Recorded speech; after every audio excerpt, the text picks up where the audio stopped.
Good morning mga kamundo. Sa oras na ito ay maglilinis ako ng aming barracks dito sa 55 floor. Magwalis tayo. O gusto nyong malinis na kapaligiran, magwalis tayo. Magwalis kayo dyan sa bahay nyo para maganda at kaya yung ang iyong kapaligiran at masarap sa pakiramdam na malinis ang iyong kapaligiran.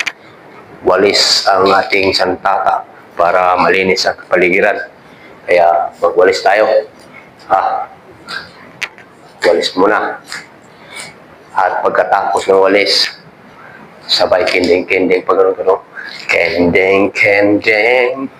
Kukikinding-kinding. Kukunding-kunding. Kurukukunding-kunding. Kukukunding-kunding. Tuturukukunding-kunding. Kalamatin. Huwag mong pansinin ang